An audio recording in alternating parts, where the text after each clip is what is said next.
Assalamualaikum warahmatullahi wabarakatuh. Pada kesempatan kali ini saya akan mempresentasikan tentang pemahaman dasar kurikulum yang mencakup konsep, komponen, jenis, hingga tantangan implementasinya. Yang pertama yaitu pengertian kurikulum. Kurikulum berasal dari bahasa Latin currere yang artinya lintasan atau jalur.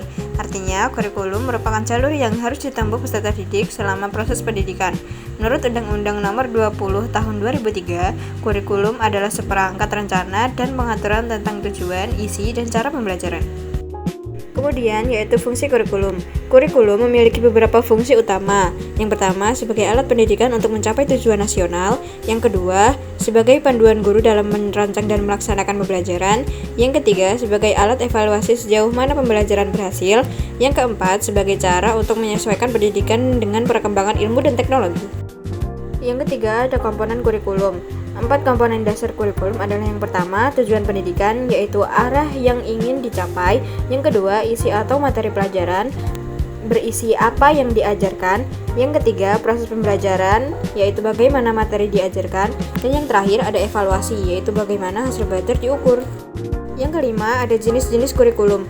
Kurikulum formal disusun oleh lembaga resmi, misalnya sekolah. Yang kedua, ada kurikulum non-formal, yaitu pelatihan di luar sistem sekolah. Yang ketiga, ada kurikulum informal, yaitu pembelajaran alami di lingkungan keluarga dan masyarakat. Dan yang terakhir, ada kurikulum tersembunyi, yaitu nilai-nilai atau norma yang tidak tertulis tapi diserap siswa. Kemudian ada perkembangan kurikulum di Indonesia. Perubahan kurikulum menyesuaikan perkembangan zaman.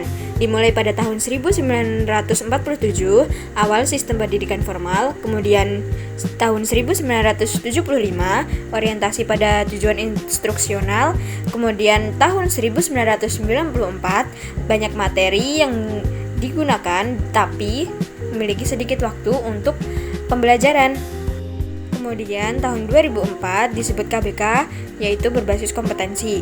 Kemudian 2006 disebut KTSP, yaitu sekolah menyusun kurikulum sendiri.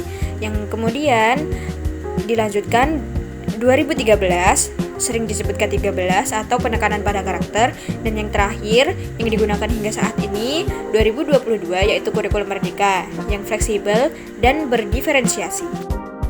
Untuk yang digunakan hingga saat ini yaitu kurikulum merdeka. Nah, kalian tahu nggak sih apa itu kurikulum merdeka? Kurikulum merdeka itu bertujuan untuk memberi ruang bagi peserta didik berkembang sesuai minat dan bakat. Nah, contohnya itu seperti pembelajaran berbasis proyek, penguatan profil pelajar Pancasila atau sering disebut P5, dan guru dan sekolah memiliki kebebasan memilih perangkat ajar, kemudian mengakomodasi pembelajaran yang lebih fleksibel dan kontekstual. Pembahasan yang terakhir adalah tantangan implementasi kurikulum. Beberapa tantangan yang sering dihadapi, yang pertama adalah guru belum siap sepenuhnya dengan perubahan. Yang kedua, fasilitas dan teknologi belum merata. Yang ketiga, dukungan orang tua dan masyarakat masih minim. Yang keempat, evaluasi kurikulum yang belum maksimal secara berkelanjutan. Nah, kemudian kesimpulan dari video yang aku jelaskan tadi adalah yang pertama, kurikulum adalah inti dari pendidikan dan harus dirancang dengan matang agar sesuai kebutuhan zaman. Kemudian perlu kerjasama semua pihak antara guru, siswa, orang tua, dan pemerintah agar bisa berjalan efektif.